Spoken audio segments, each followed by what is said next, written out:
Hello and good afternoon students. मैं आपका पुनः एक बार ऑनलाइन लर्निंग क्लास में स्वागत करता हूं। हमने पिछले वीडियो में पार्ट 5 पूरा किया था। पार्ट 5 जो था हमने उसके अभ्यास के प्रश्न भी पूरे किए थे और आपने पूरी अच्छी तरह वो समझा भी था और अपने होमवर्क भी अच्छी तरह से किया था। आज की इस वीडियो में हम अगला चैप्टर शुरू कर रहे हैं, पार्ट 6, हमारे चारों ओर के परिवर्तन। अब हमारे चारों ओर अनेक परिवर्तन होते हैं, आप सभी को पता है। कुछ परिवर्तन ऐसे होते हैं जो हमेशा के लिए हो जाते हैं, कुछ परिवर्तन ऐसे होते हैं जो टेम्पररी होते हैं। तो पहली बात है, परिवर्तन क्या होते हैं, आपको ये समझना है। तो परिवर्तन क्या होते हैं, सबसे पहले तो हम ये समझेंगे परिवर्तन का मतलब क्या है। परिवर्तन का मतलब होता है बदलाव, ठीक है। बदलाव या चेंज, या कोई चीज़ बदल जाए आकार में, शेप में, उसके फंक्शनों में, तो उसको बोलते हैं हम परिवर्तन, ठीक है बच्चों। अब परिवर्तन क्या होते हैं ये आपको पता है। अब क्या सभी परिवर्तन जो है एक समान होते हैं या अलग अलग होते हैं? अब उदाहरण के लिए आप देखिए, आप अपने घरों में क्या करते हैं, खेलते हैं। जब आप खेलते हैं तो क्या करते हैं आप गुब्बारा फुलाते हैं। गुब्बारा फुलाते हैं हवा से, तो गुब्बारा पहले छोटा होता है फिर बड़ा हो जाता है हवा से, ठीक होता है। तो उसका क्या बदल गया, उसका आकार बदल गया, उसका साइज बदल जाता है। लेकिन क्या वो हमेशा ऐसे ही रहता है? नहीं। जब आप उसको खोलते हैं, हवा निकालते हैं, तो दोबारा गुब्बारा पहले की स्थिति में आ जाता है, ठीक है। तो कुछ परिवर्तन ऐसे होते हैं जो पहले की तरह दोबारा से वापस हो जाते हैं। इसके अलावा कुछ परिवर्तन ऐसे होते हैं जो एक बार हो जाए उनको पहले की स्थिति में नहीं ला जा सकता। जैसे घरों में रोटी बनती है, मम्मी आपकी आटा गूंथती है ना। आटा गूंथते हैं आप, तो आटा पहले पाउडर होता है। फिर जब आटा गूंथ से आप, तो क्या बन जाता है, वो एक लेई जैसा बनता है, ठीक है। तो क्या उस लेई को दोबारा आटा बना सकते हैं? नहीं बना सकते, ठीक है, क्योंकि वो एक बार परिवर्तन हो गया तो वो रिवर्स नहीं किया जा सकता। इसके अलावा जब आटा गूंथ दिया आपने, फिर आटे से रोटियां बनती हो, रोटियां खाते हैं आप, सभी खाते हैं। तो जब रोटी बन गई तो क्या रोटी को दोबारा आप आटा बना सकते हो? इम्पॉसिबल, ये नहीं हो सकता। तो कुछ परिवर्तन ऐसे होते हैं बच्चों जो एक बार हो जाए तो दोबारा उनको पहले वाली अवस्था में नहीं लाया जा सकता, ठीक है। और कुछ बदलाव ऐसे होते हैं जो एक बार हो जाए तो दोबारा उनको पहले वाली स्थिति में लाया जा सकता है। तो ये होते हैं परिवर्तन। तो मैं आपको परिवर्तन का मतलब समझाना चाहता था, उम्मीद करता हूँ आप समझ गए होंगे। पहले परिवर्तन होते क्या है। परिवर्तन मतलब किसी भी वस्तु के आकार, साइज या फिर उसके गुणों में परिवर्तन जब हो जाए तो हम बोलते हैं यह एक परिवर्तन या बदलाव हो गया, ठीक है। तो ये थे परिवर्तन।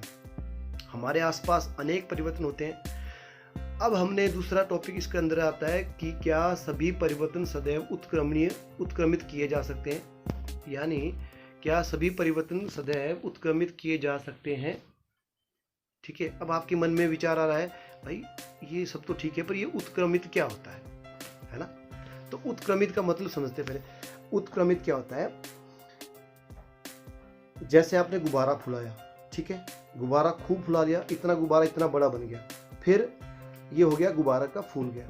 फिर आप क्या करोगे, इस गुब्बारे को क्या पहले वाली स्थिति में ला सकते हो?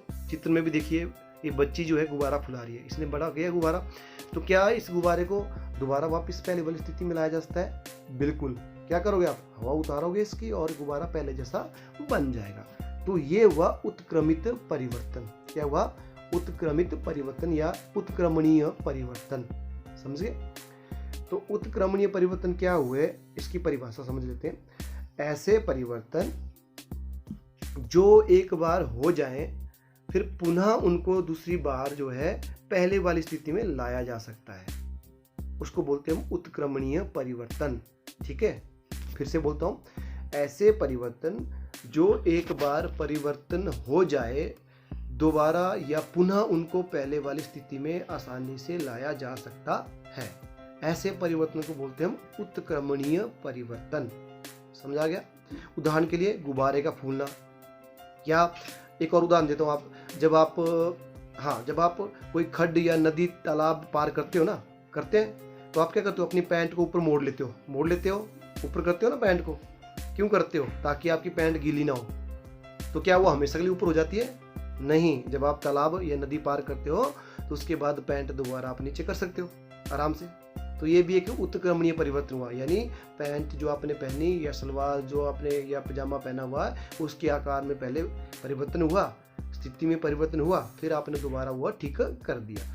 तो ऐसे परिवर्तन जो पहले से एक बार हो जाए फिर दोबारा उनको पहले वाली अवस्था में लाया जा सके, उनको बोला जाता है उत्क्रमणीय परिवर्तन। तो मैं उम्मीद करता हूँ आपको ये समझ आगे होंगे। इसका एक और उदाहरण ये देखिए, चित्र में भी देखिए आप। हाँ, जब आप बच्चे घरों में कागज से जहाज बनाते होंगे, सभी बनाते हैं ना, खेलते होंगे, तो पहले आप कागज लेते हो, फिर उसको मोड़ते हो तो जहाज बना लिया। तो कागज अलग चीज होगी, जहाज अलग चीज होगी, क्या दोनों सेम है? नहीं। कागज के आकार को आप बदल देते हो, एक नया चीज बना देते हो, जहाज। या फिर जहाज को छोड़िए, नाव, कागज की नाव बनाते हैं आप। तो जब नाव बनती है आपकी, तो कागज पहले कुछ और होता है, फिर नाव को एक नया रूप ले लेती है, यानी आपने कागज के रूप को बदल दिया। तो ये हो गया कागज के आकार में परिवर्तन। तो क्या फिर वो नाव या जहाज से आप दोबारा कागज बना सकते हो? बिल्कुल। आप उसको खोलते हो, दोबारा कागज का रूप वो ले लेता है। ठीक है, तो इस प्रकार ये भी क्या हुआ, एक उत्क्रमणीय परिवर्तन, यानी दोबारा पहले वाली स्थिति में लाए जाने वाले परिवर्तन।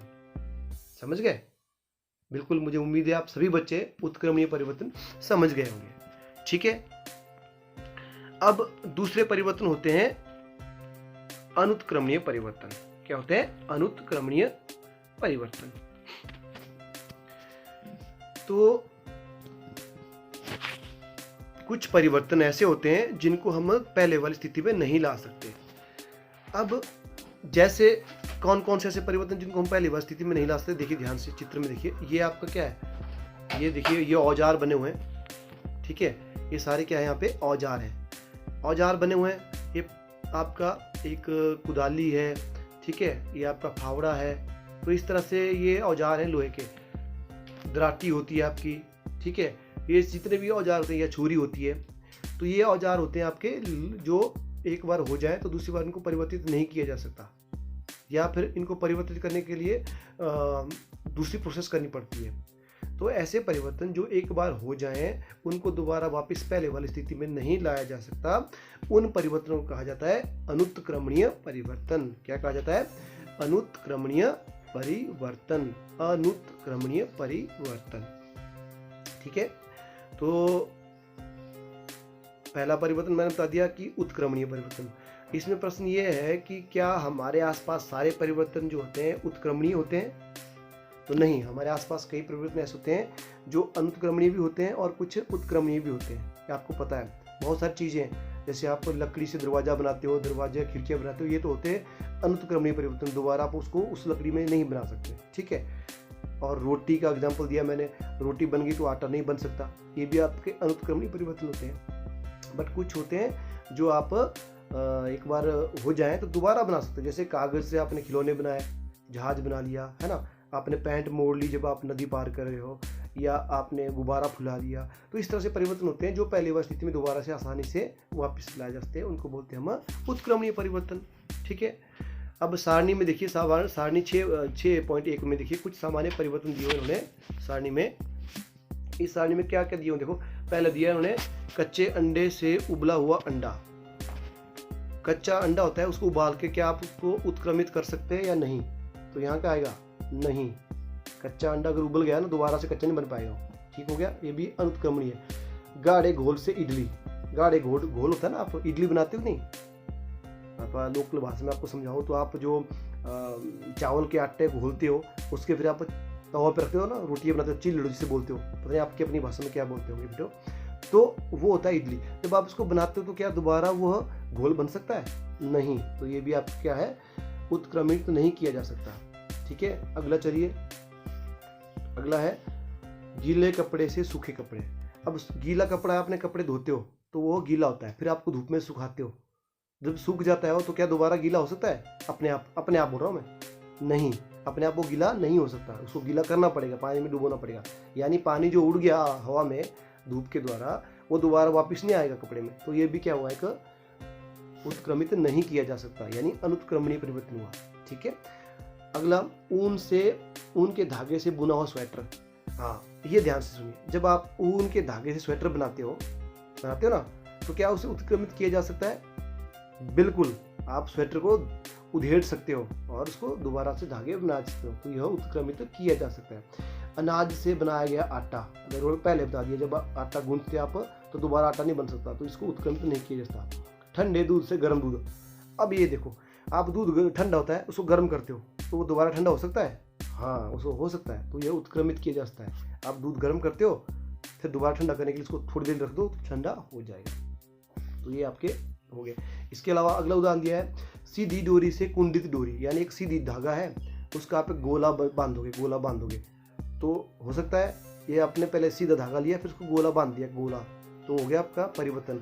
क्या वो दोबारा वापस ला सकता है? बिल्कुल, उसको उत्क्रमित किया जा सकता है।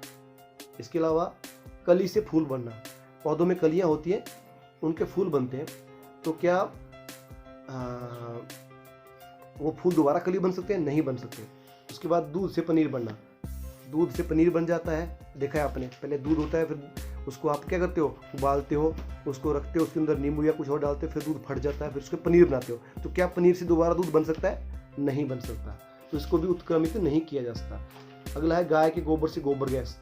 गाय के गोबर से जो गैस बनती है, बायोगैस बनती है, गोबर गैस बनती है, वो भी दोबारा गोबर नहीं बन सकती, तो उसको भी अनुत्क्रमित कहते हैं या उत्क्रमित नहीं किया जा सकता। अगला दिया उन्हें, खींचे रबड़ के बैंड से सामान्य साइज में। हाँ, अब जो रबड़ बैंड होता है जो बालों में लगाती हैं लड़कियां, सारी लगाती है ना, तो उसको आप खींचो तो वो स्ट्रेच हो जाता है, लंबा हो जाता है ना, तो क्या वो पहले वाली स्थिति में आ सकता है? बिल्कुल। उसको आप छोड़ो तो दोबारा से पहले वाली स्थिति में आ जाता है।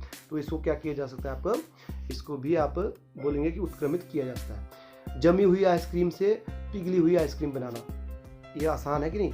आइसक्रीम जमी हुई है, उसको आपने पिघलाना है, तो पहले सॉलिड होगी ठोस, फिर उसको तरल बनाना है। तो क्या करोगे? आइसक्रीम लेंगे, थोड़ी देर बाहर रखेंगे, फ्रिज से निकाल के अपने आप पिघल जाएगी हाई टेम्परेचर पे। तो ये हो गया आपका उत्क्रमित किया जा सकता है। क्यों? क्योंकि दोबारा फिर जो पिघल गया आइसक्रीम उसको आप दोबारा से आइसक्रीम बना सकते हो फ्रिज में डाल के, है ना? तो इसको भी उत्क्रमित किया जा सकता है। तो बच्चों, आज के लिए काफ़ी हो गया इतना वीडियो, और मैं समझता हूँ आपको उत्क्रमित और अनुत्क्रमित क्या होते हैं, आपके परिवर्तन क्या होते हैं, इतने सारे उदाहरणों से मैंने समझाया, आपको अच्छी तरह समझ आए होंगे और आप इसको अच्छी तरह पढ़ गए होंगे। तो चलिए अगले वीडियो में मिलते हैं, इस चैप्टर को पूरा करते हैं। तब तक अपने घरों में स्वस्थ रहिए, सुरक्षित रहिए और ऑनलाइन तरीके से पढ़ते रहिए।